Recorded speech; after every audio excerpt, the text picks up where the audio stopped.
Welcome to Vyoma online. So September 6th current affairs ఇప్పుడు నేను తీసుకుంటున్నాను. సో ఈ రోజు కూడా మనకు దాదాపుగా 10 అంశాలకు మించి చర్చలో ఉన్నాయి. అదే విధంగా ఆయా అంశాలకు సంబంధించి నేను మీకు జీకే పాయింట్స్ కూడా విస్తృతంగా ఇస్తాను. సో ముందుగా మనం న్యూస్ ఇష్యూస్ లోకి వెళ్ళిపోదాం. సో ఆంధ్రప్రదేశ్ తో నేను స్టార్ట్ చేస్తున్నాను. ఆంధ్రప్రదేశ్ ఆహార శుద్ధికి సంబంధించి ఆంధ్రప్రదేశ్ రాష్ట్రంలో 8 ఒప్పందాలు కుదిరాయి. సో ఇవి ఎన్ని ఇంపార్టెంట్ 8 ఒప్పందాలు. ఆహార శుద్ధికి సంబంధించి 8 ఒప్పందాలు కుదిరాయి. సో ఆహార శుద్ధికి సంబంధించి ఆంధ్రప్రదేశ్ లో మరి నెదర్లాండ్స్ తో పాటు వివిధ రకాల సంస్థలతో ఈ ఒప్పందాలు అనేవి కుదిరాయి. సో ఎవరైతే ఆంధ్రప్రదేశ్ ఎగ్జామినేషన్స్ కు పోటీ పడుతున్న వాళ్ళందరికీ కూడా చాలా ఇంపార్టెంట్ ఇది అరటి. ఈ అరటికి సంబంధించి తిరుచిలోని national research centre for banana దీంతో ఒప్పందం కుదిరింది. గుర్తుపెట్టుకోవాలి, national research centre for banana దీంతో ఒప్పందం కుదిరింది. సో మరి కొత్త మైక్రో ఫుడ్ ప్రాసెసింగ్ ప్రమోషన్ తో పాటు నాణ్యత పరీక్షల పరిశోధన కేంద్రాలపై వీరు పనిచేస్తారు. కొత్త మైక్రో ఫుడ్ ప్రాసెసింగ్ ప్రమోషన్ తో పాటు నాణ్యత పరీక్షల పరిశోధన కేంద్రాలపై వీళ్ళు కలిసి పనిచేస్తారన్నమాట. సో దానికి సంబంధించి ఇక్కడ మనకు ఒప్పందం కుదిరింది. అండ్ దెన్ అరటి పండ్లు కూరగాయలు. యాక్చువల్ గా మనకి ఈ అరటి పండ్లు అనేది మోర్ దెన్ 1 ఆర్గనైజేషన్ తో ఉంది కాబట్టి అన్నిట్లో ఉమ్మడిగా ఉన్నప్పుడల్లా గుర్తుపెట్టుకుంటూ ఉండాలి.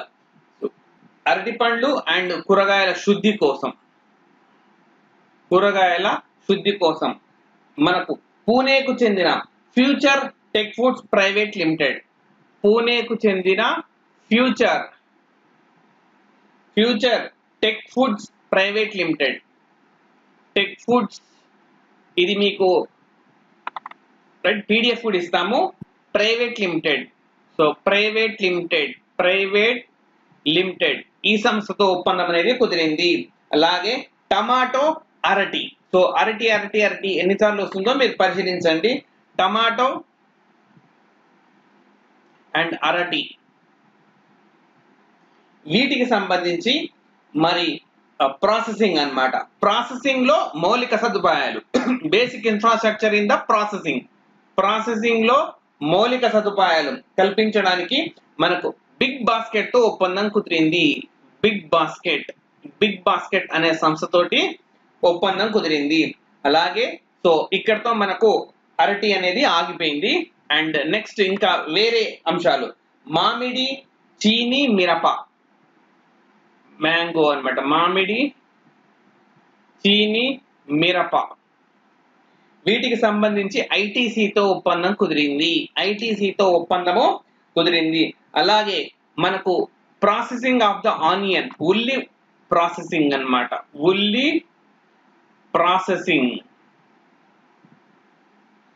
ఇది లార్సెండేల్ ఆగ్రో ప్రాసెసింగ్ అనే కంపెనీతో మనకు లార్సెండేల్ ఆగ్రో ప్రాసెసింగ్ అనే సంస్థతోటి ఒప్పందం కుదిరింది. సో ఆహార ఉత్పత్తుల ప్రాసెసింగ్ లో కీలకమైన మనకు interior architecture, design, packaging, container ఇట్లాంటి అంశాలన్నిటికి సంబంధించి నెదర్లాండ్స్ తో ఒప్పందం కుదిరింది. సో ముందు స్టార్టింగ్ నేను మీకు చెప్పాను, నెదర్లాండ్స్ తో పాటు మరికొన్ని కంపెనీలతో మనకు ఈ అగ్రిమెంట్ అనేది ఆంధ్రప్రదేశ్ ప్రభుత్వానికి కుదిరింది అని చెప్పి. అలాగే రొయ్యలు, చేపల పెంపకం ఈ అంశానికి సంబంధించి టెక్నాలజీ అందించడం, కొత్త లేటెస్ట్ ఇన్నోవేటివ్ టెక్నాలజీస్, అట్లాగే మార్కెటింగ్ అంశంలో కూడా మనకు ఐఎఫ్బి తో ఆంధ్రప్రదేశ్ ప్రభుత్వానికి ఒప్పందం అనేది కుదిరింది.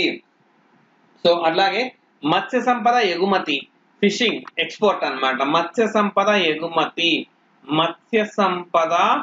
ఎగుమతి ఈ అంశానికి సంబంధించి అంపైర్ అనే కంపెనీ తోటి అగ్రిమెంట్ అనేది కుదిరింది. సో ఇలా వేరు కంపెనీలతో మరి వేరు అంశాలకు సంబంధించి ఆంధ్రప్రదేశ్ లో అగ్రిమెంట్ కుదిరింది. ఎవరైతే గ్రామ సచివాలయం కానీ లేకపోతే ఇతర ఏపీపీఎస్సీ ఎగ్జామినేషన్స్ కు మరి అపియర్ అవుతున్నారో వాళ్ళందరికీ ఇవి చాలా ఇంపార్టెంట్, ప్రతి ఒక్కటి కూడా గుర్తుపెట్టుకోవాలి, రైట్. సో ఇప్పుడు తెలంగాణ ఇష్యూస్ కి వెళ్తున్నాను. తెలంగాణ ఇష్యూస్ మనకి ఈరోజు 2 ఉన్నాయి. సో ఫస్ట్ వచ్చేసి ఇది మ్యాప్ పాయింటింగ్ తర్వాత చెప్తాను. సో అది ఇంటర్నేషనల్ సంబంధించింది. సో మనకు రాష్ట్రంలో కొత్త రెవెన్యూ చట్టం పెద్ద ఎత్తున చర్చ జరుగుతుంది. సో అయితే ఈ రెవెన్యూ చట్టానికి సంబంధించి మనకు కొంచెంగా పేపర్లో వస్తుంది. యాక్చువల్గా ఇది మనకు అసెంబ్లీలో బిల్ ఇంట్రడ్యూస్ అయి పాస్ కావాలి. పాస్ అయిన తర్వాతనే గజెట్ లో ప్రచురిస్తారు. దానికి సంబంధించి సమగ్ర సమాచారం అనేది మనకు అందుబాటులో వస్తూ ఉంటుంది. కానీ పేపర్ లో మనకు నిత్యం కొంత ఇన్ఫర్మేషన్ వస్తుంది. వచ్చినప్పుడల్లా దాన్ని మనం గుర్తుపెట్టుకోవడం వల్ల అల్టిమేట్ గా కంప్లీట్ డాక్యుమెంట్ వచ్చినాక మనకు అప్పటికి ఒక అవగాహన ఉంటుంది. కాబట్టి నేర్చుకోవడం అనేది బాగా సులభంగా ఉంటుంది. సో అయితే దీనికి సంబంధించి ప్రాథమిక అంశాలు అయితే అందుబాటులో ఉన్నాయి, అవి చెప్తాను. ప్రస్తుతం రెవెన్యూ విభాగంలో 145 యాక్ట్స్ ఉన్నాయి, 145 చట్టాలు ఉన్నాయి. ఒక్క రెవెన్యూ విభాగానికి సంబంధించే 145 చట్టాలు ఉన్నాయి. వాటన్నిటిని సమీక్షించి మరి రాష్ట్ర ప్రభుత్వము ఒకే చట్టంగా మార్చాలి అని చెప్పి నిర్ణయించింది. ఒకే చట్టంగా ఏకరూపత ఉండేలా తీసుకురావాలని చెప్పి నిర్ణయించింది. సో ఫర్ ఎగ్జాంపుల్, ఇప్పుడు ఎవరైనా ఒక ఇంటిని కానీ లేదా ఒక స్థలాన్ని కానీ పర్చేస్ చేశారనుకోండి, అక్కడ రిజిస్ట్రేషన్ అయిపోతుంది, రిజిస్ట్రార్ ఆఫీస్ లో రిజిస్ట్రేషన్ అయిపోతుంది. దీనికోసం మళ్ళీ ముటేషన్ కూడా చేసుకోవాలి. ముటేషన్ అనంటే, సో ఫర్ ఎగ్జాంపుల్ ఇది ప్రాపర్టీ ఏ, దీన్ని ఒక వ్యక్తి బి అనే వ్యక్తి కొన్నాడు, రిజిస్ట్రార్ ఆఫీస్ లో రిజిస్ట్రేషన్ అవుతుంది. సో ఈ ఇంటిని బి అనే అతను కొన్నట్టుగా డాక్యుమెంట్ అతని పేరు మీద రావడానికి ముటేషన్ చేయించుకోవాలి. మ్యుటేషన్ అంటాం దాన్ని.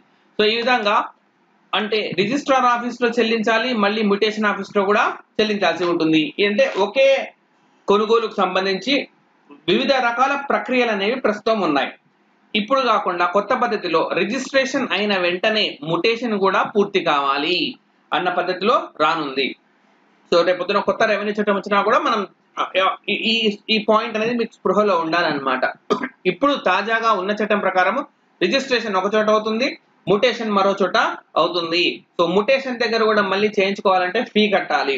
సో అక్కడికి వెళ్ళలేని వాళ్ళు ఎవరినన్నా మధ్యవర్తులను అప్రోచ్ అవ్వాల్సి ఉంటుంది. దీంతో అక్కడ అవినీతికి ఆస్కారం ఏర్పడుతుంది. అది ఇక్కడ కట్టడిగా చేయొచ్చు అన్నమాట. అలాగే 80 ఏళ్ల కిందట గీసిన పటాలనే ప్రస్తుతం కూడా వాడుతూ ఉన్నారు. అయితే ఈ పటాలకు అక్కడ గ్రౌండ్ లో యాక్చువల్ గా ఉన్న క్షేత్రానికి పూర్తి స్థాయి భిన్నంగా ఉంది. వాటిని మార్పు చేయాలని ప్రభుత్వము నిర్ణయించింది. అండ్ అలాగే ఏదైనా ఒక రెవెన్యూకు సంబంధించి ఒక చిన్న ఇబ్బంది వచ్చింది అనుకోండి, భూమికి సంబంధించి కొనుగోలుకు సంబంధించి, అప్పుడు అంశం అనేది కోర్టుకు వెళ్తుంది. కానీ కోర్టుకు వెళ్ళే తర్వాత అది ఎప్పటికి తేలుతుందో ఎవరం చెప్పలేమన్నమాట. సంవత్సరాల తరబడి అది కొనసాగుతూనే ఉంటుంది. ఈ సమస్యను పరిష్కరించడానికి కోసము అండ్ జిల్లాలో అలాగే రాష్ట్ర స్థాయిలో రెవెన్యూ ట్రిబ్యునల్ కూడా ఏర్పాటు చేయనున్నారు. కొత్త చట్టం ప్రకారం రెవెన్యూ ట్రిబ్యునల్స్. సో మనకు తెలంగాణలో రాబోయే నోటిఫికేషన్లకు సంబంధించి రెవెన్యూ చట్టం అనేది చాలా ఇంపార్టెంట్. ఎందుకు అంటే ఈ చట్టం అంటే పూర్తి స్థాయి అందుబాటులోకి వచ్చాక, ఎందుకంటే మరి అసెంబ్లీలో చర్చించకుండా అలాగే ప్రతిపక్షాలతో చర్చించకుండా దీన్ని ఎట్టి పరిస్థితుల్లో తీసుకురాకూడదు అని చెప్పి అందరూ వాదిస్తూ ఉన్నారనమాట. ఇప్పటికే ప్రతిపక్షాలు పెద్ద ఎత్తున గళం విప్పుతున్నాయి. అలాగే మానవ సంఘాలు కూడా, తెలంగాణ ప్రాంతం కేంద్రంగా పనిచేసే మానవ సంఘాలు కూడా చాలా ఇది పెద్దగా విస్తృతంగా చర్చ జరిగిన తర్వాతనే అమల్లోకి తేవాలని కోరుతూ ఉన్నాయి. ఈ నేపథ్యంలో ఈ అంశం అన్నది పెద్ద ఎత్తున మనకు వార్తల్లో నిలిచింది. సో ఇది మనకు తెలంగాణకు సంబంధించిన న్యూస్. అట్లాగే సదాశివయ్యకు ప్రత్యేకంగా అవార్డుని ఇచ్చారు. సో మనకు టీచర్స్ డే అవార్డు నాడు చాలా మంది టీచర్స్ కి ఇస్తారు. సెప్టెంబర్ 5th మరి టీచర్స్ డే జరుపుకుంటాం, national teachers day. And October 5th వచ్చేసి మనకు ఇంటర్నేషనల్ టీచర్స్ డే గా జరుపుకుంటాం. సో ఈ టీచర్స్ డే నాడు టీచర్స్ కి అవార్డ్స్ అనేవి ఇస్తారు. సదాశివయ్య అనే వ్యక్తికి అనే టీచర్ కి జడ్చర్లలో జూనియర్ కాలేజ్ లో పనిచేసే ఈ లెక్చరర్ కి స్పెషల్ గా అవార్డు ఇచ్చారు. కారణం ఏంటంటే ఆ కాలేజ్ ప్రెమిసెస్ లో ఈయన బొటానికల్ గార్డెన్ నిర్వహిస్తూ ఉన్నారు. సో ఇది గతంలో కూడా మనం తెలిసిందే మీకు. స్వయంగా ముఖ్యమంత్రి అతనికి ఫోన్ చేసి అభినందించారనమాట. ఆ విధంగా బొటానికల్ గార్డెన్ డెవలప్ చేయడము, మరి తెలంగాణ ప్రభుత్వం ప్రతిష్టాత్మకంగా చేపట్టిన హరితహారంలో భాగంగా మరి ఆయన ఎంతో యాక్టివ్ గా పాల్గొన్నారు. ఈ నేపథ్యంలో ఆర్థికంగా కూడా అతనికి వెన్నుదన్నుగా నిలుస్తామని చెప్పి అప్పట్లో సాక్షాత్ రాష్ట్ర ముఖ్యమంత్రి స్వయంగా ఫోన్ చేసి ఆయన అభినందించి ఆయనకు ముందుకెళ్ళాలని చెప్పి భరోసా ఇచ్చారనమాట. ఈ నేపథ్యంలో మనకు సదాశివం అనేది గుర్తుపెట్టుకోవాలి. సో ఇది మనకు issue. And Telangana and Andhra Pradesh అయిపోయాయి. ఇప్పుడు నేను నేషనల్ ఇంటర్నేషనల్ ఇష్యూస్కి వెళ్తున్నా. First of all international issue. So Indo Pacific పై జర్మనీ విధానాన్ని ప్రకటించింది. దానికంటే ముందు ఇండో పెసిఫిక్ రీజన్ అంటే ఏందో మ్యాప్ లో చూద్దాం. సో ఇక్కడ లేదు, ఇక్కడ చైనా కూడా ఇండో పెసిఫిక్ రీజన్ లో భాగంగా ఉంటుంది. అంటే ఏం లేదు, హిందూ మహాసముద్రము, పసిఫిక్ ఓషన్ అవి రెండు కన్వర్జ్ అయ్యే చోట, కలిసే చోట అన్నమాట, కన్వర్జ్ కావడము. రైట్. సో మీరు ఇక్కడ గాన గమనిస్తే ఇది ఎట్లా కలుస్తాయి, ఈ పార్ట్ కలిసి ఉంటాయి అన్నమాట. ఇది మనం ఓపెన్ చేసి చూపెట్టింది. ఇప్పుడు మీ రెండు చేతులు మీరు ఒక్కసారిగా నమస్తే పెట్టినప్పుడు రెండు చిటికిన వేళ్ళు అలాగే రెండు బొటన వేళ్ళు ఒకదానికొకటి కలిసి ఉంటాయి. ఒకసారి నమస్తే పెట్టి చూసుకోండి, రెండు చిటికిన వేళ్ళు. ఇప్పుడు మీరు బొటన వేళ్ళను అలాగే ఉంచి మిగతా రెండు చేళ్లను దూరంగా జరిపితే రెండు చిటికిన వేళ్ళు ఒకదానికొకటి దూరంగా వెళ్ళిపోతాయి అన్నమాట. రైట్. సో డిస్టెన్స్ లో ఉంటాయి ఆ రెండు చిటికిన వేళ్ళు ఒకదానికొకటి. సో మరి నిజానికి భూమి కూడా అంతే. ఇదంతా గుండ్రంగా ఉన్న పార్ట్, ఇది ఇక్కడ అటాచ్ అయి ఉన్న పార్ట్ అన్నమాట. మ్యాప్ చూడండి ఒకసారి, ఇక్కడ అటాచ్ అయి ఉన్న పార్ట్ ఇదంతా. సో దాన్ని పూర్తిగా విడదీసి మనం రెండు చేతులు నమస్తే పెట్టి బొటన వేళ్లను అట్లాగే ఒకదానికొకటి ఆనించి విడదీసినప్పుడు ఎలా అయితే మనకు కనపడుతుందో రెండు చేతులు, అదే విధంగా ఇక్కడ కనపడి ప్రెజెంటేషన్ ఇచ్చారనమాట. సో ఈ భాగం ఇంక్లూడింగ్ చైనా అన్నమాట, ఇంక్లూడింగ్ చైనా, ఈ భాగాన్ని మొత్తం ఇండో పెసిఫిక్ ప్రాంతము అని అంటాం. హిందూ మహాసముద్రము అలాగే మనకు like Bay of Bengal and like Pacific Ocean ఇవన్నీ కలిసే ప్రాంతంగా మనం చెప్పుకోవచ్చు అన్నమాట. రైట్. సో ఈ ప్రాంతం ఇటీవలి కాలంలో పెద్ద ఎత్తున యాక్టివ్ అయింది. సో ఈ రీజియన్ కు సంబంధించి, ఇండో పెసిఫిక్ రీజియన్ కు సంబంధించి జర్మనీ ఒక కొత్త విధానాన్ని ప్రకటించింది. ఈ విధంగా ఈ రీజియన్ పైన విధానాన్ని ప్రకటించిన రెండవ యూరప్ దేశం ఎవరు అనంటే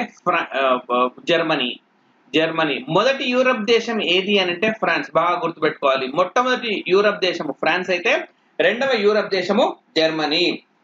ఏంటి ఈ విధానము అంటే సముద్ర జలాల్లో భద్రతా చర్యలు పటిష్టంగా తీసుకోవాలి, అలాగే ఈ ప్రాంతంలో మానవ హక్కుల సంరక్షణ ఉండాలి, అలాగే ఈ బెల్టులోకి వచ్చే దేశాలన్నీ కూడా ఆర్థిక భాగస్వామ్య విషయంలో మరి పరస్పరం సహకారం చేసుకోవాలి, అలాగే అన్ని దేశాలకు సమప్రాధాన్యం ఇక్కడ ఇవ్వాల్సి ఉంటుంది అని చెప్పింది. ఈ పర్టికులర్ 4th పాయింట్ ఏదైతే ఉందో అన్ని ప్రాంతాలకు సమప్రాధాన్యం అన్నది చైనాను దృష్టిలో పెట్టుకొని చెప్పినట్టుగా మనం చెప్పుకోవచ్చు.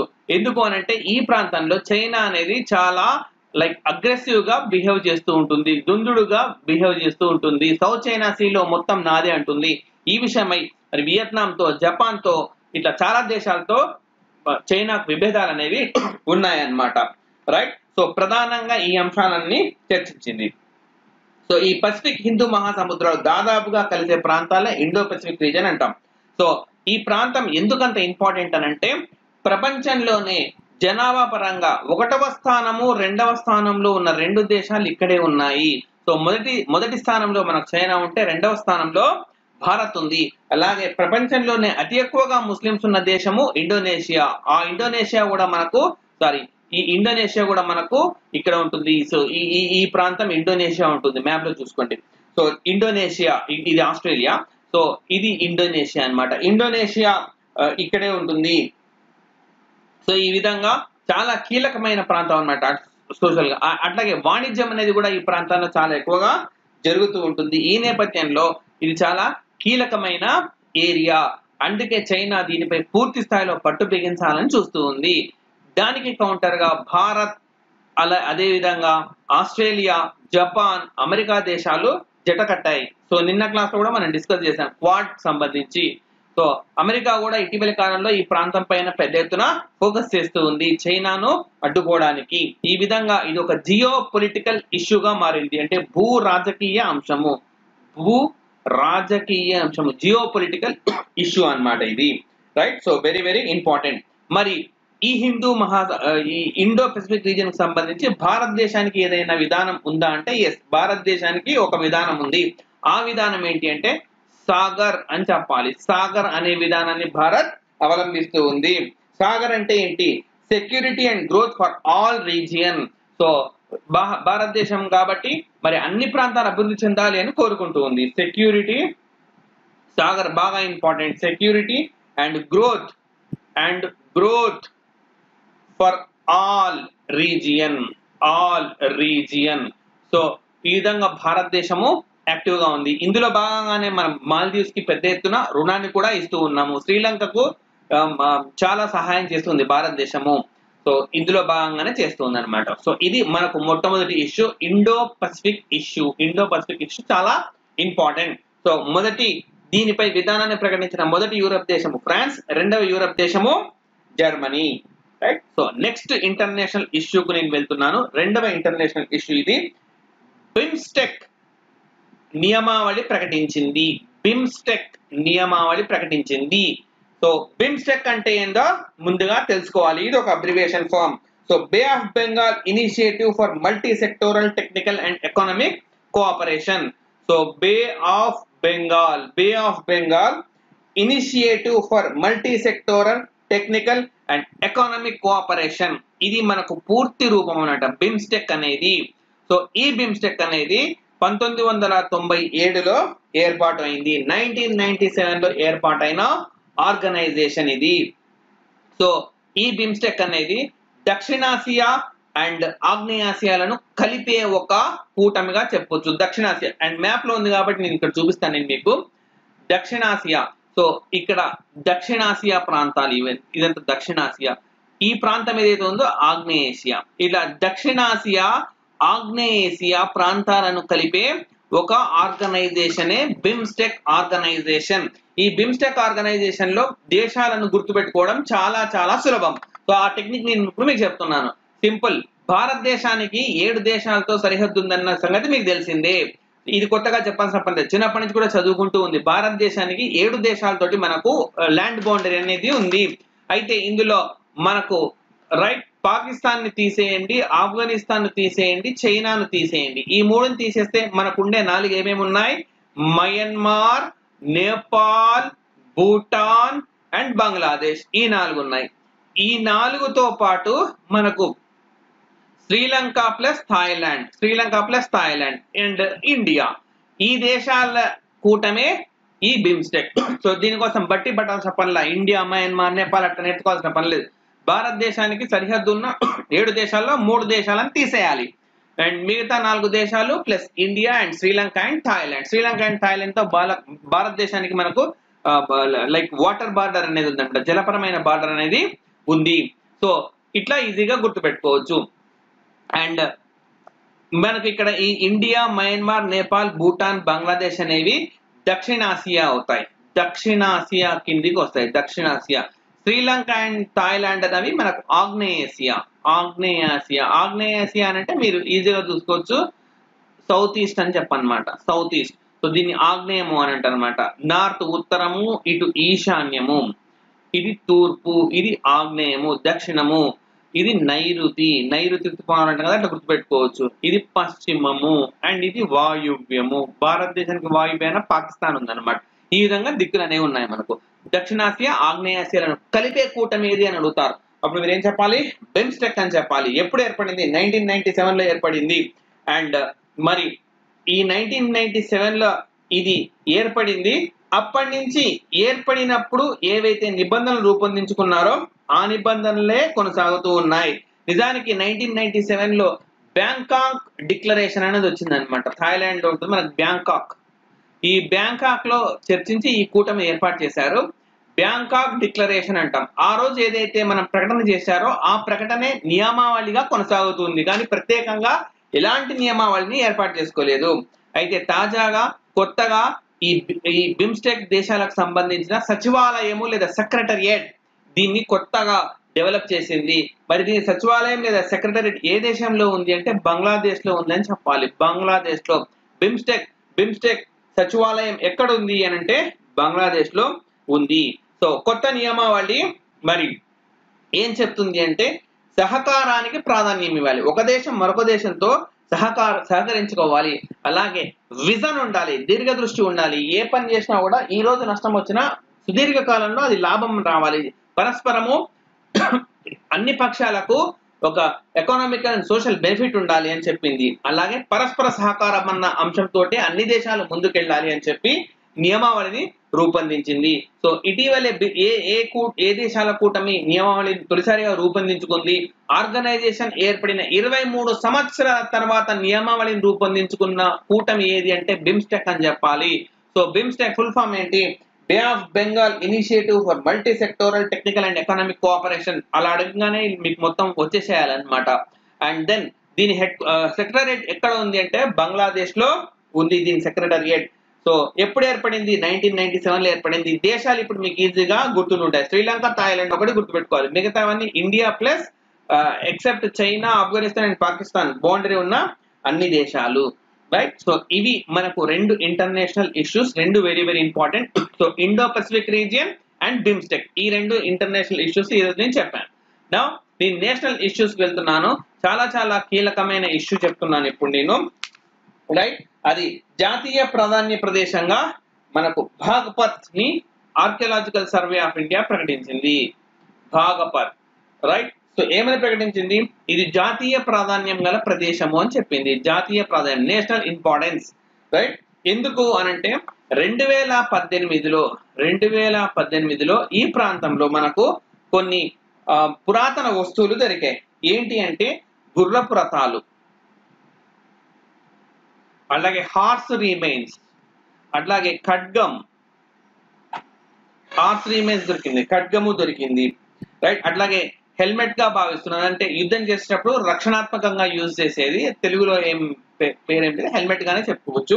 ఇట్లా ఇవన్నీ కూడా అక్కడ లభించాయి ఉత్తరప్రదేశ్ లో అనమాట. ఉత్తరప్రదేశ్ లో బాగ్పత్ జిల్లాలో సాదిక్పురా సిక్లీ అనే ప్రాంతం వద్ద, సాదిక్పురా సిక్లీ అనే ప్రాంతం వద్ద 2018లో ఇవి దొరికాయి. తాజాగా వీటిని మరి నేషనల్ ఇంపార్టెన్స్ గా మనకు ఆర్కియాలజికల్ సర్వే ఆఫ్ ఇండియా, భారత పురావస్తు శాఖ ప్రకటించింది. సో ఏంటి దీని ప్రత్యేకత అంటే 2000 BC సంవత్సరంలో ఇవి ఉపయోగించినట్టుగా తెలుస్తుంది. అయితే ఏంటి దీనికి అంత ప్రాధాన్యం అంటే, సో మీకు హిస్టరీ ఇప్పటికే ప్రిపేర్ అయి ఉంటారు, మీకు తెలిసిందే అన్నమాట. మనకు ఇండస్ వ్యాలీ సివిలైజేషన్ 3500 నుంచి 1500 BC వరకు సింధు నాగరికత అనేది ఉంది. కానీ ఆరియన్స్ 1500 BCలో వచ్చారో.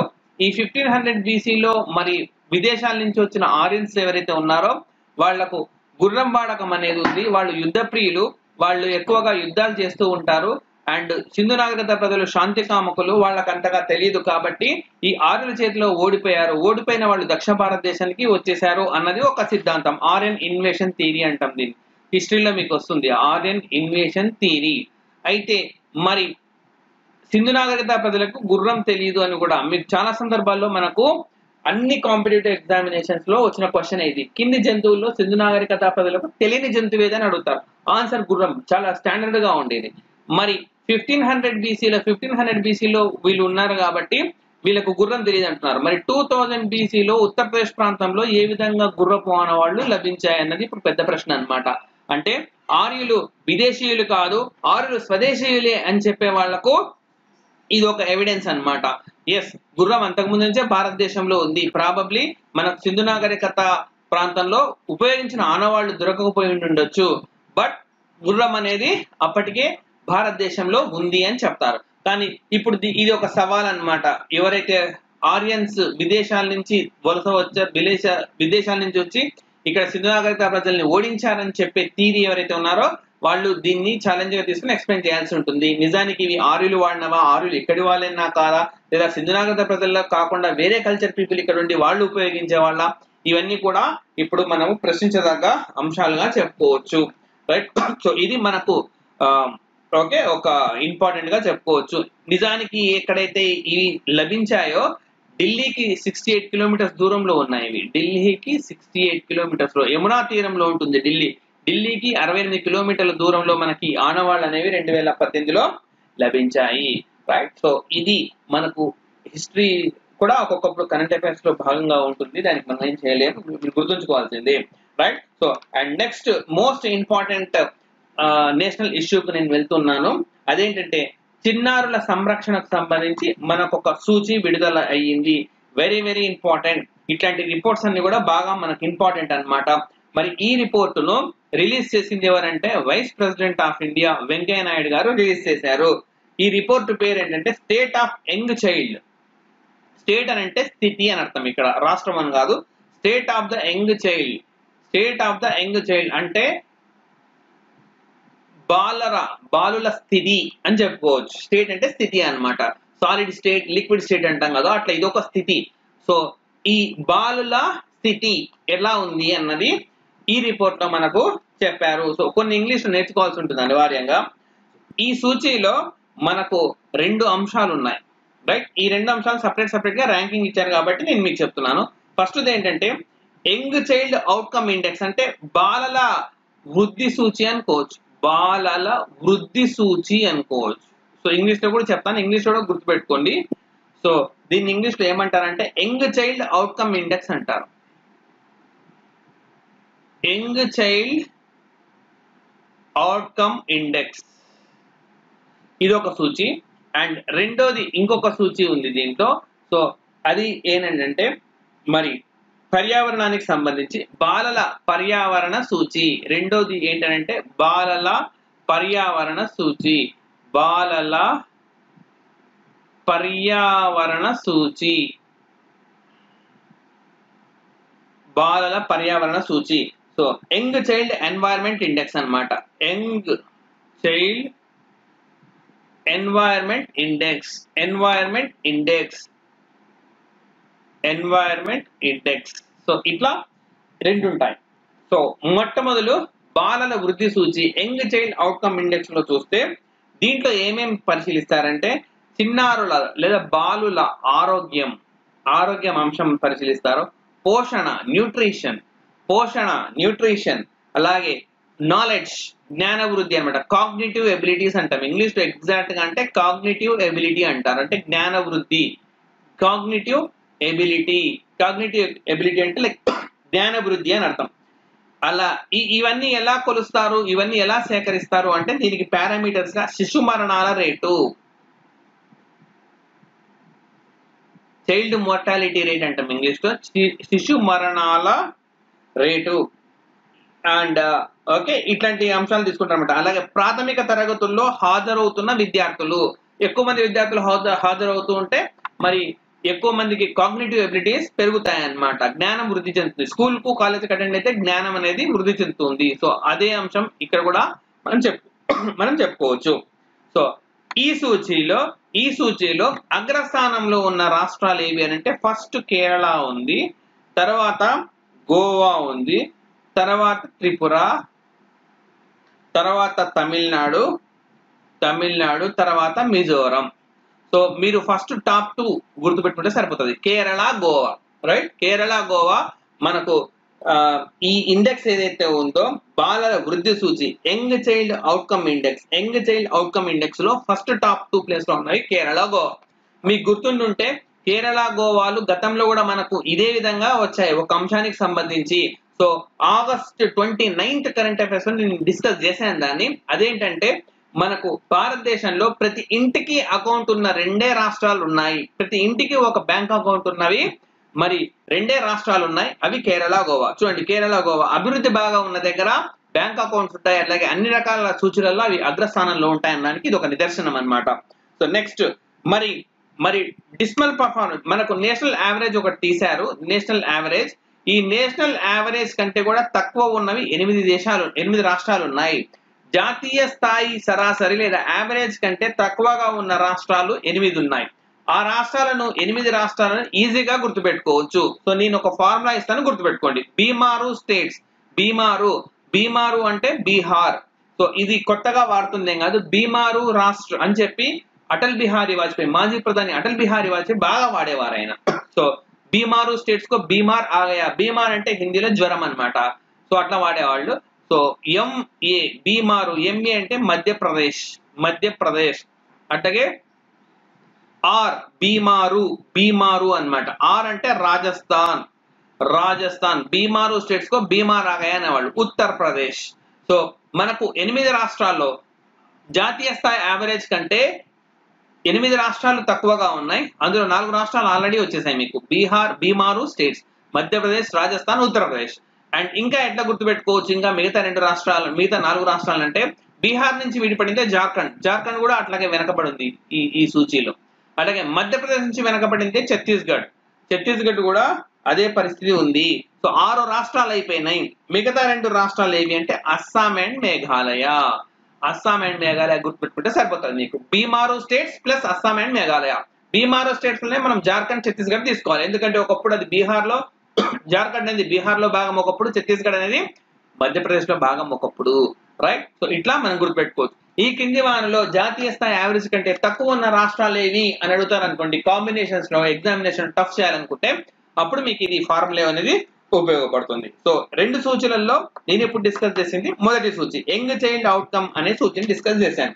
ఇప్పుడు ఇంకొక సూచిని, సో ఎన్వైరన్మెంట్ కు సంబంధించింది, పర్యావరణానికి సంబంధించిన సూచిని నేను డిస్కస్ చేస్తున్నా. పర్యావరణానికి సంబంధించిన సూచి. దీంట్లో ఏమేమి అంశాలు తీసుకున్నారు అని అంటే, పర్యావరణ అంశాల ఆధారంగా పర్యావరణ అంశాలు ఏ విధంగా చైల్డ్ పైన ప్రభావం చూపుతాయి, అలాగే గవర్నమెంట్ తీసుకునే పాలసీస్ లైక్ విధానాలు, ప్రభుత్వ విధానాలు కూడా ఏ విధంగా చిన్నారుల పైన ప్రభావం చూపుతాయి అని చెప్పి తీసుకున్నారు.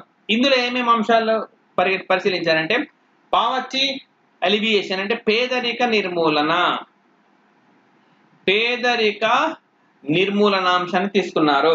అలాగే ప్రాథమిక ఆరోగ్య సంరక్షణ, ప్రైమరీ హెల్త్ కేర్ అంటాం ఇంగ్లీష్ లో. ప్రాథమిక ఆరోగ్య సంరక్షణ, ప్రైమరీ హెల్త్ కేర్ అంటాం. అలాగే మరి విద్యా స్థాయి, అలాగే సురక్షిత నీటి సరఫరా, ఇవన్నీ కూడా. అండ్ అపార్ట్ ఫ్రమ్ దిస్ ఇంకోటి మోస్ట్ ఇంపార్టెంట్ వచ్చి జెండర్ ఈక్వాలిటీ, లింగ సమానత్వము, ఈ అంశాన్ని కూడా తీసుకున్నారు. ఇందులో టాప్ 5 లో ఉన్న స్టేట్స్ ఏవి? టాప్ 2 లో ఏ మార్పు లేదు. Kerala first and Goa right second. మరి ఆ తర్వాత ఎవరున్నారంటే సిక్కిం, పంజాబ్, హిమాచల్ ప్రదేశ్. సిక్కిం, పంజాబ్ అండ్ హిమాచల్ ప్రదేశ్ టాప్ 5 లో ఉన్నాయి.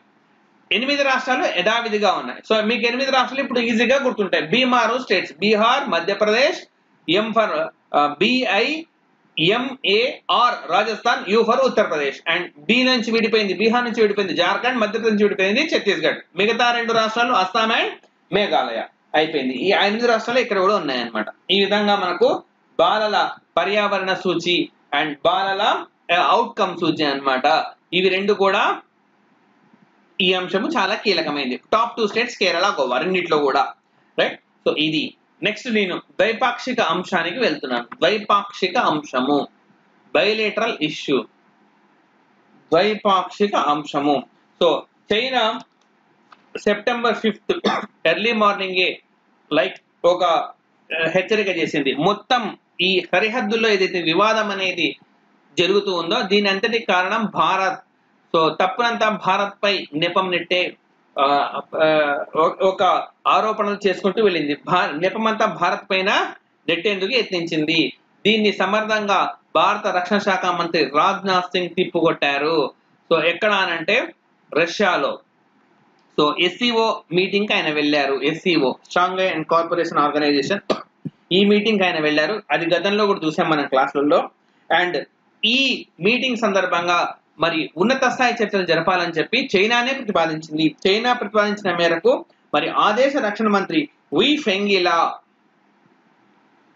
ఫెంగిలా, ఇది చైనాకు చెందిన రక్షణ మంత్రి వి ఫెంగిలాతో భారత రక్షణ మంత్రి రాజ్నాథ్ సింగ్ సమావేశమయ్యారు.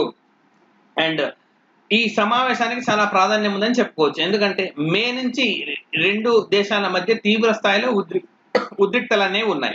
రెండు దేశాల మధ్య మనం చూసాం. గాల్వాన్ లోయలో కానీ అక్కడ కూడా మనం భారతదేశానికి చెందిన 20 సైనికుల్ని కూడా కోల్పోయాం అనమాట గాల్వాన్ లోయలో. సో అదే విధంగా ఇటీవల కాలంలో పాంగాంగ్ వద్ద కూడా పెద్ద ఎత్తున 2 దేశాల మధ్య ఉద్రిక్త పరిస్థితులు అనేవి నెలకొన్నాయి. ఈ నేపథ్యంలో మే నుంచి జరుగుతున్న ఈ అంశాలకు సంబంధించిన తర్వాత మరి ఉన్నత స్థాయి రాజకీయ నాయకులు, 2 దేశాలకు చెందిన రక్షణ శాఖ మంత్రులు కలిసి చర్చించుకోవడం ఇదే మొదటిసారి. కాబట్టి ఈ సమావేశానికి అత్యంత ప్రాధాన్యం అన్నది ఉందన్న విషయం మనం గుర్తుంచుకోవాలి. దాదాపు 80 నిమిషాల పాటు, అంటే 1:20 నిమిషాల పాటు వీళ్ళిద్దరు చర్చించుకున్నారు. అండ్ దీంట్లో రాజ్నాథ్ సింగ్ స్పష్టంగా ఏం చెప్పారంటే, భారత్ రక్షణ దళాలన్నీ చాలా బాధ్యతాయుతంగా ప్రవర్తిస్తూ ఉన్నాయి. ఎక్కడ కూడా లైన్ ఆఫ్ కంట్రోల్ దాటడం కానీ, భారత్ నిర్దేశించిన సరిహద్దులను కానీ ఎక్కడ దాటేందుకు యత్నించలేదు. ఆ ప్రయత్నాలు చేసిందంతా కూడా చైనానే.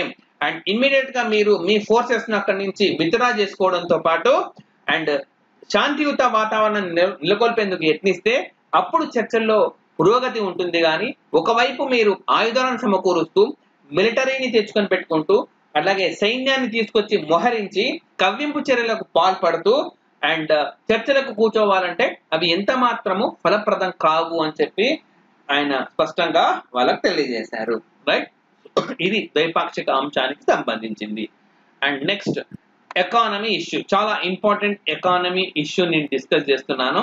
అయితే ఇది మనకు లైక్ కంటిన్యూ అవుతుంది ఒక 2-3 days. ఎందుకంటే ఈ రిపోర్ట్లు అనేవి ఈజ్ ఆఫ్ డూయింగ్ బిజినెస్ అనే రిపోర్ట్ మనకు మెల్లిమెల్లిగా వస్తూ ఉంటుంది. సో వచ్చినప్పుడల్లా ఎప్పుడు వచ్చినా సరే నేను అప్డేట్ చేస్తూ ఉంటాను మీకు. సో మనకు కేంద్ర ఆర్థిక శాఖ మంత్రి నిర్మలా సీతారామన్ ఆమె విడుదల చేశారు ease of doing business rankings. ఈ ease of doing business rankings లో మరి ఈసారి ఆంధ్రప్రదేశ్ అగ్రస్థానంలో నిలిచింది. సో జూలై 2018 నాడు విడుదల చేశారు ఈ ర్యాంకింగ్స్. ఆ ర్యాంకింగ్స్ లో ఏపీ అగ్రస్థానంలోనే ఉంది. అండ్ తాజాగా 2020 సెప్టెంబర్ లో విడుదల చేసిన ర్యాంకింగ్స్ లో కూడా ఆంధ్రప్రదేశ్ అగ్రస్థానంలోనే ఉంది. బాగా గుర్తుపెట్టుకోవాలి, ఆంధ్రప్రదేశ్ రాష్ట్ర విద్యార్థులు కూడా ఉన్నారు కాబట్టి. అలాగే తెలంగాణ వాళ్ళు కూడా గుర్తుపెట్టుకోవాలి, ఎందుకంటే దేశవ్యాప్తంగా ఆంధ్రప్రదేశ్ అగ్రస్థానంలో ఉంది కాబట్టి ఖచ్చితంగా గుర్తుపెట్టుకోవాలి. సో అలాగే 2018 లో విడుదల చేసిన ర్యాంకింగ్స్ లో తెలంగాణ 2వ స్థానంలో ఉంది. అంటే నాటి ర్యాంకింగ్స్ లో 2 తెలుగు రాష్ట్రాలు ఉదాంతో ఒకటి పోటీ పడ్డాయి. కానీ ఇప్పుడు తాజా ర్యాంకింగ్ లో తెలంగాణ 3వ స్థానంలోకి వచ్చేసింది. ఆంధ్రప్రదేశ్ తన స్థానాన్ని నిలుపుకోగలిగితే తెలంగాణ మాత్రము తన స్థానాన్ని నిలుపుకోలేకపోయింది. మరి 2వ ప్లేస్ లకు ఎవరు వచ్చారన్నది మీకు తెలుసుకోవాలి. ఉత్తరప్రదేశ్ వచ్చింది. గతంలో 12వ స్థానంలో ఉన్న ఉత్తరప్రదేశ్ ఏకంగా 10 స్థానాలు ఎగబాకి మరి 2వ స్థానంలోకి వచ్చి చేరింది. సో ఏపీ, యూపీ, టీజీ ఇవి ఇప్పుడు తాజాగా మొదటి 3 ర్యాంకింగులు. రైట్, సో మొత్తం 1 కాదు 2 కాదు 180 అంశాల ప్రాతిపదికన ర్యాంకులను కేటాయించారు. 180 అంశాలు కన్సిడర్ చేస్తారనమాట. అంటే ఒక రాష్ట్రంలో సమాచార లభ్యత ఎట్లా ఉంది, ఇన్ఫర్మేషన్ అవైలబిలిటీ. సో ఒక బిజినెస్ పెట్టుకోవాలనుకుంటే వ్యక్తి మరి ఎట్లా పెట్టుకోవాలి, ఎక్కడ రిజిస్ట్రేషన్ చేసుకోవాలి, ఈ వివరాలన్నీ అతనికి తనకర్థమయ్యే భాషలో అందుబాటులో ఉందా లేదా, సమాచార లభ్యత ఎలా ఉంది అన్న అంశము, అదేవిధంగా కార్మిక చట్టాలు ఎలా ఉన్నాయి, అండ్ అనుమతులు ఎంత వేగంగా వస్తున్నాయి. ఎవరో బిజినెస్ చేద్దామని ఇమ్మీడియట్ గా పర్మిషన్ అడిగితే సంవత్సరం తర్వాత వచ్చింది అనుకోండి, ఆ బిజినెస్ చేయాలనే ఇంట్రెస్ట్ కానీ అండ్ అదే విధంగా దానికి సంబంధించిన పరికరాలు సమకూర్చుకోవడంలో కానీ ఇబ్బందులు ఎదుర్కొనే అవకాశం అనేది ఉంటుంది. అనుమతులు ఎలా వస్తాయి, ఈ అంశాలన్నీ కూడా పరిశీలన చేసి మరి ర్యాంకింగ్స్ ఇస్తారు. మరి ఈ అంశాలన్నింటినీ సేకరించేది ఎవరు అనంటే department for promotion of industry and internal trade. So department of promotion of industry and internal trade, ఈ ఆర్గనైజేషన్ ఈ మొత్తం దత్తాంశాన్ని లేదా ఇన్ఫర్మేషన్ ని సేకరిస్తుంది. రైట్, సో ఇట్లా సేకరించి ఆ తర్వాత క్రోడీకరిస్తుంది. దాన్ని బట్టి ర్యాంకింగ్స్ అనేది ఇస్తారనమాట. సో అదే విధంగా ప్రపంచ బ్యాంకు కూడా మనకు ఈ విధంగా ర్యాంకింగ్స్ అనేది ఇస్తుంది. కాకపోతే ప్రపంచ బ్యాంకు దేశాలకు ఇస్తుంది. ప్రపంచ బ్యాంకు దేశాలకు ఇచ్చే ర్యాంకింగ్ లో ఈజ్ ఆఫ్ డూయింగ్ బిజినెస్ లో 190 దేశాలకు గాను భారతదేశము 63వ స్థానంలో ఉంది. గుర్తుపెట్టుకోండి, భారతదేశం ఏ స్థానంలో ఉంది గుర్తుపెట్టుకోవాలి. భారతదేశంలో ఏ రాష్ట్రాలు ఏ స్థానంలో ఉన్నాయి గుర్తుపెట్టుకోవాలి. అన్ని రాష్ట్రాలు అక్కర్లేదు, మన సొంత రాష్ట్రాలు అండ్ అగ్రస్థానంలో ఉన్న రాష్ట్రం. అండ్ ఆంధ్రప్రదేశ్ కు ఏంటంటే లైక్ ఆంధ్రప్రదేశ్ రాష్ట్రం అగ్రస్థానంలో ఉంది, దేశవ్యాప్తంగా అగ్రస్థానంలోనే ఉంది. అండ్ తెలంగాణ అనేది 3వ స్థానంలో ఉంది. మరి ఈ జాబితాలో కేంద్ర పాలిత ప్రాంతాల్లో అగ్రస్థానంలో ఉన్నది ఏది అంటే ఢిల్లీ. కేంద్ర పాలిత ప్రాంతాల్లో అగ్రస్థానంలో ఉన్నది ఏది అంటే ఢిల్లీ. రైట్, అయితే ఓవరాల్ గా ఢిల్లీ ఎన్నో ర్యాంకులో ఉందంటే 12వ ర్యాంకులో ఉంది. ఓవరాల్ గా ఢిల్లీ 12వ ర్యాంకులో ఉంది. గతంలో ఢిల్లీ 23వ ప్లేస్ లో ఉండింది. ఒక్కసారిగా 11 స్థానాలు ఎగబాకి ఢిల్లీ మరి 12వ ప్లేస్ లోకి వచ్చింది. సో ఇప్పుడు చూడండి, 23 ఢిల్లీ, గతం చెప్తున్నా, 23 ఢిల్లీ అండ్ 12 ఉత్తరప్రదేశ్ అండ్ 1 ఇది మనం మౌస్ తో చేస్తున్నది కాబట్టి కొంచెం క్లారిటీగా రాదు, రైట్, తెలంగాణ. సో ఇప్పుడు ఢిల్లీ ఈ ప్లేస్ లోకి వచ్చింది, ఇక్కడ ఉన్న ఉత్తరప్రదేశ్ తెలంగాణ ప్లేస్ లోకి వచ్చింది, తెలంగాణ 3వ ప్లేస్ లోకి వచ్చింది. That's it. సో ఇట్లా ఈజీగా మీరు గుర్తుపెట్టుకోవచ్చు. 11 స్థానాలను ఎగబాకి మనకు ఢిల్లీ 12వ ప్లేస్ లోకి వచ్చింది. సో ఇది చాలా చాలా ఇంపార్టెంట్ అంశము. దీనికి సంబంధించి ప్రతిరోజు ఏదో ఒకటి వస్తూనే ఉంటుంది. ఎన్ని రోజులు వచ్చినా కూడా నేను చెప్తూనే ఉంటాను, మీరు అది ఖచ్చితంగా నోట్ చేసుకుంటూ ఉండాలి, రైట్. సో ఇది దీనికి సంబంధించిన అంశం. నెక్స్ట్ పర్యావరణ అంశానికి వెళ్తున్నాను అనమాట నేను. పర్యావరణ అంశము. సో పర్యావరణ అంశంలో భాగంగా మనకు అస్సాంలో కాజీరంగా నేషనల్ పార్క్ అనేది ఉంది. Kaziranga national park. ఈ నేషనల్ పార్క్ కు సంబంధించి మరి వైశాల్యం పరిధి అనేది పెరిగింది. 30.53 చదరపు కిలోమీటర్ల మేర ఈ కాజీరంగా నేషనల్ పార్కును పెంచుతూ రాష్ట్ర ప్రభుత్వము నిర్ణయం తీసుకుంది. దీంతో ఈ కాజీరంగా నేషనల్ పార్క్ మొత్తం వైశాల్యము 1085.53 స్క్వేర్ కిలోమీటర్స్, అంటే చదరపు కిలోమీటర్లుగా ఉంటుంది. చదరపు కిలోమీటర్ దాని వైశాల్యం అనమాట, ఏరియా అది. అంత మేర ఇది పెరిగిందని చెప్పుకోవచ్చు. సో నేషనల్ పార్కులకి వైల్డ్ లైఫ్ శాంక్చురీలకి డిఫరెన్స్ ఉంటుంది. నేషనల్ పార్క్ అంటే అది రాష్ట్ర ప్రభుత్వము కేంద్ర ప్రభుత్వం కూడా డెసిగ్నేట్ చేస్తూ ఉంటాయి అన్నమాట. ఇక్కడ నేషనల్ పార్క్ లో స్ట్రిక్ట్ గా ఏమీ అలో చేయరు. గ్రేజింగ్ అంటే పశువులకు గడ్డి గాని ఏ ఇతర హ్యూమన్ యాక్టివిటీస్ ని అలో చేయరు. కానీ వైల్డ్ లైఫ్ శాంక్చురీస్ లో పర్మిషన్ తీసుకొని అట్లాంటివి చేయొచ్చు అన్నమాట. అండ్ అటవీ జంతువుల పరిరక్షణకు మరి ఈ నిర్ణయం తీసుకున్నారనమాట. అంటే దీని వైశాల్యాన్ని పెంచాలని నిర్ణయం. ఎందుకు ఇలా పెంచడం వల్ల, కాజీరంగా నేషనల్ పార్క్ పరిధిని పెంచడం వల్ల ఇదే రాష్ట్రంలో ఉన్న మరో 2 నేషనల్ పార్కులకు ఒక అనుసంధానం అనేది ఏర్పడుతుంది. అవేంటంటే నామేరి అండ్ ఒరాంగ్ నేషనల్ పార్క్. ఈ 2 పార్కులకు ఒక కనెక్టివిటీ అనేది ఏర్పడుతుంది అనమాట. దీంతో ఏమవుతుంది, పులులు స్వేచ్ఛగా తిరిగేందుకు, ఒక పార్క్ నుంచి ఇంకొక పార్కులకి స్వేచ్ఛగా వెళ్లేందుకు ఇబ్బందికరమైన పరిస్థితులు ఉండవు. ఎందుకల్లా, లైక్ ఫర్ ఎగ్జాంపుల్ ఇది గతంలో కాజీరంగా ఈ 30.53 ఏరియా అది ఖాళీగా ఉంది, ఇక్కడ వేరే పార్కులు అనేవి ఉన్నాయనుకోండి. సో ఇప్పుడు ఇది నేషనల్ పార్క్ కాదు కాబట్టి పులులు ఇక్కడికి వస్తే వాటికి ప్రమాదం అన్నమాట. ఇప్పుడు ఏంటి, ఈ పార్ట్ను కూడా పార్క్ లో భాగంగా చెప్పేశారు. దీంతో పులులు యథేచ్ఛగా ఇక్కడ మనకు తిరగొచ్చు, రైట్. సో ఈ కాజీరంగా అనేది బ్రహ్మపుత్ర నది అదేవిధంగా కర్బీ అంగ్లాంగ్ పర్వతాల మధ్య విస్తరించి ఉంటుంది. బ్రహ్మపుత్ర రివర్ అండ్ కర్బీ అంగ్లాంగ్ అనే పర్వతాల మధ్య విస్తరించి ఉంటుంది.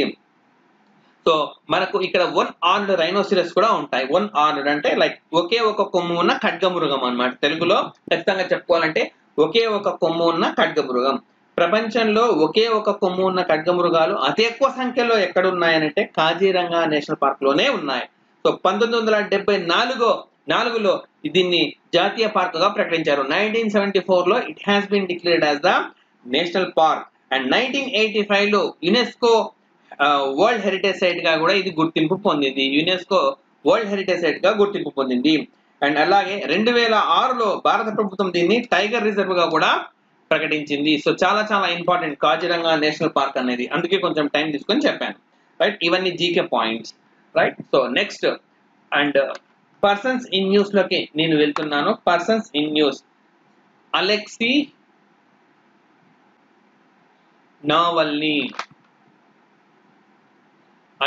నావెల్నీ అనే రష్యాకు చెందిన వ్యక్తి వార్తల్లో ఉన్నారు మనకి. సో ఇతను మరి రష్యా అధ్యక్షుడు వ్లాదిమిర్ పుతిన్ కు పెద్ద క్రిటిక్ అన్నమాట. ఎప్పుడు లైక్ అతన్ని విమర్శిస్తూ ఉంటాడు. వ్లాదిమిర్ పుతిన్ నియంతగా వ్యవహరిస్తూ ఉన్నారని చెప్పి, అదేవిధంగా మరి ఎన్నికల్లో అక్రమాలకు పాల్పడుతూ విజయం సాధిస్తున్నారని చెప్పి ఆయన తీవ్ర స్థాయిలో ఆరోపణలు చేస్తూ ఉంటారు. ఎన్నోసార్లు పుతిన్ సంబంధించిన వ్యక్తులకు వ్యతిరేకంగా ఆయన పోరాడారు. అక్కడి మానవ హక్కుల సంఘాలతో కలిసి ఆయన పోరాడుతూ ఉన్నారు. తాజాగా ఎందుకు ఆయన న్యూస్ లో ఉన్నారంటే ఆయన పై విష ప్రయోగం జరిగింది అన్నది ఒక ఆరోపణ. సో జర్మనీలో మరి అతను ఉన్నారు ప్రస్తుతం, ఎందుకంటే లైక్ సినిమా ఫర్ పీస్ అనే ఒక ఆర్గనైజేషన్, అతను ఏరోప్లేన్ లో వస్తుంటే అతను ఒక్కసారిగా సొమ్మసిల్లి పడిపోయారు. అండ్ ఎంబడే సినిమా ఫర్ పీస్ అనే ఒక స్వచ్ఛంద సంస్థ, సినిమా ఫర్ పీస్ అనే ఒక స్వచ్ఛంద సంస్థ ఆయన జర్మనీకి తీసుకెళ్ళింది అనమాట. జర్మనీలో బెర్లిన్ లో ఆయన హాస్పిటల్లో ఉన్నారు. సో హాస్పిటల్ వర్గాలు ఏం చెప్పాయంటే నోవిచోక్, ఇది ఒక రసాయనం, చెప్తాను దీని గురించి. నోవిచోక్ అనే ఒక రసాయనాన్ని ఉపయోగించడం ఆయనపై ప్రయోగించారు. అట్లా ప్రయోగించినందుకే ఆయన కోమాలోకి వెళ్ళారు. ప్రస్తుతం ఆయన ప్రాణాలకు ఎలాంటి ప్రమాదం లేదు, కానీ ఆయన కోమాలోకి వెళ్ళారని చెప్పారు. సో నిజానికి ఒక రసాయనాన్ని మరి ఆయుధంగా వాడకూడదు. Chemicals should not be the like weapons. So ఈ రసాయనాలు ఆయుధాలుగా వాడితే ఇంకా ప్రపంచం అంతా అల్లకల్లోలం అయిపోతుంది. ఇప్పటికే చూస్తున్నాం మనం, ఇది నిజంగా కరోనా వైరస్ వచ్చిందా లేదా, అది బయోవారా ఎక్కడ కూడా ఇంకా స్పష్టంగా తెలియరాలేదు మనకు. సో ప్రపంచం అంతా అల్లకల్లోలంగా మారింది. మరి కెమికల్స్ ని వెపన్స్ గా వాడితే కూడా అది పెను ప్రమాదమే. ఈ విషయాన్ని ప్రపంచ దేశాలు ఎప్పుడో గుర్తించాయి. అందుకే 1997లో ఒక ఒప్పందం చేసుకున్నాయి అన్నమాట, ఒక కన్వెన్షన్ కూడా చేసుకున్నాయి. సో ఏమంటారు దీన్ని? రసాయనిక ఆయుధాల ఒప్పందము, chemical weapons convention. Chemical weapons convention రసాయనిక ఆయుధాల ఒప్పందము అంటాం, కెమికల్ వెపన్స్ కన్వెన్షన్ అంటాం. సో దీనిపై రష్యా కూడా సంతకం చేసింది, రైట్? రష్యా ఆల్సో సిగ్నేటరీ అందిస్తున్నాను అనమాట. అయితే ఏంటి మరి ఈ ఒప్పందాన్ని, రసాయనాలను ఆయుధాలుగా వాడకూడదు. మరి ఇది అమలు చేసేది ఎవరంటే, అమలు చేయడానికి కోసం ఒక ఆర్గనైజేషన్ ఎస్టాబ్లిష్ చేశారు. ఏంటి ఆర్గనైజేషన్ అంటే organisation for the prohibition of chemical weapons. So ఇవన్నీ కూడా బాగా గుర్తుపెట్టుకోవాలి. ఇప్పుడు ఇవన్నీ కూడా జీకే పాయింట్ ఆఫ్ వ్యూలో అడుగుతుంటారు.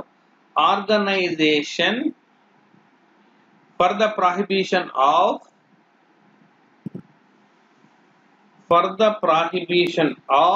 Chemical weapons.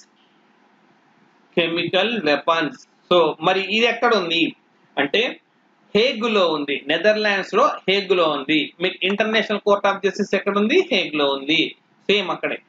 ఓకే, హేగ్ లో ఉంది అనమాట. ఇది హేగ్ లో ఉంది. Organisation for the prohibition of chemical weapons అనేది హేగ్ లో ఉంది. ఈ ఆర్గనైజేషన్ చాలా పెద్ద సంస్థనే. 2013లో ఇది నోబెల్ పీస్ ప్రైజ్ కూడా దక్కించుకుంది. సో ప్రపంచవ్యాప్తంగా రసాయనాలు ఆయుధాలుగా మారకుండా తద్వారా ప్రపంచవ్యాప్తంగా శాంతిని ఎస్టాబ్లిష్ చేసినందుకు గాను organisation for prohibition of the chemical weapons కు మనకు 2013లో నోబెల్ శాంతి బహుమతి కూడా వచ్చింది. సో ఈ ఆర్గనైజేషన్ లో ఎన్ని దేశాలు చేరాయంటే 193 దేశాలు చేరాయి. ఇంకా కొన్ని దేశాలు చేరాయి కానీ ఆ దేశ పార్లమెంట్ రాటిఫై చేయలేదు. ఫర్ ఎగ్జాంపుల్ ఇజ్రాయిల్, ఒక ఎగ్జాంపుల్ చెప్తున్నా. ఇజ్రాయిల్ రాటిఫై చేయడం అంటే ఏంటి? లైక్ ఫర్ ఎగ్జాంపుల్ ఇప్పుడు ఐక్యరాజ్య సమితి ఒక నిర్ణయం తీసుకుంది అనుకోండి, భారత్ అంగీకరించింది.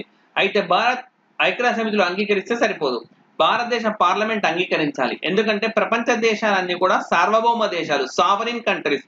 సో భారత రాజ్యాంగంలో మీరు ప్రవేశిక ప్రియాంబుల్ చూడండి ఒకసారి, దాంట్లో ఏమని రాసి ఉంటుంది? India is a sovereign country, భారతదేశం సార్వభౌమ దేశం అని రాసి ఉంటుంది. అంటే వేరే దేశాలు చెప్పేవి మనం యాస్టిజ్ గా పాటించాల్సిన అవసరం లేదు. ఏదైనా సరే ఇక్కడ భారత పార్లమెంట్ అంగీకరించాలి. ఇక్కడ ప్రజలు ప్రత్యక్షంగా ఎన్నికల్లో పాల్గొన్న నాయకులే ఒప్పుకోవాలి, అంటే ప్రజలు ఒప్పుకున్నట్టు అనమాట. అది రాటిఫై చేయడం అని అంటాం. అంతర్జాతీయ ఒప్పందాలన్నింటినీ కూడా భారతదేశం రాటిఫై చేయాలి, భారత పార్లమెంట్. సో ఇప్పుడు దీంట్లో ఇజ్రాయిల్ సంతకం చేసింది కానీ ఇంకా పార్లమెంట్ రాటిఫై చేయలేదు. అలాగే కొన్ని దేశాలు, ప్రముఖ దేశాలు అసలు చేరలేదన్నమాట దీంట్లో. లైక్ ఫర్ ఎగ్జాంపుల్ ఈజిప్ట్ చేరలేదు, నార్త్ కొరియా చేరలేదు, సౌత్ సుడాన్ కూడా ఇందులో చేరలేదు, రైట్? సో ఇవి మనకి ఈ రోజు. అయితే నేను ఈరోజు ఆంధ్రప్రదేశ్ డిస్కస్ చేశాను, తెలంగాణ డిస్కస్ చేశా, అండ్ రిమైనింగ్ ఇష్యూస్ డిస్కస్ చేశా. దీనికి సంబంధించిన పీడిఎఫ్ కూడా ఉంది. అండ్ అట్లాగే మీకు క్వశ్చన్స్ ఉన్నాయన్నమాట. ఈ రోజు మనకు పీడిఎఫ్ కాపీలో క్వశ్చన్స్ కూడా ఉన్నాయి. అండ్ నేను మండే రోజు ఈ క్వశ్చన్స్ ని ఎక్స్ప్లెయిన్ చేస్తాను అనమాట మీకు యాజ్ గా. లైక్ మండే రోజు ఈ కేవలం ఈ క్వశ్చన్స్ మాత్రమే ఎక్స్ప్లెయిన్ చేస్తాను. అండ్ సండే మండే జరిగిన ఈవెంట్స్ అన్ని కూడా మళ్ళీ మీకు ఆ తర్వాత జరిగే క్లాస్ లో పూర్తిగా కరెంట్ అఫైర్స్ అని ఇస్తామన్నమాట. ఒక రోజు రాలేదు అని మీరు అనుకోవద్దు, ఖచ్చితంగా ప్రతి కరెంట్ అఫైర్ ఇష్యూ మన దగ్గర చర్చలో ఖచ్చితంగా భాగంగా ఉంటుంది, రైట్? సో ఆ పీడిఎఫ్ లో క్వశ్చన్స్ ను కూడా ఈ వారంలో జరిగిన ఈవెంట్స్ ఉంటాయి కాబట్టి వాటిని అటెంప్ట్ చేయడానికి ట్రై చేయండి. Right. So thank you very much.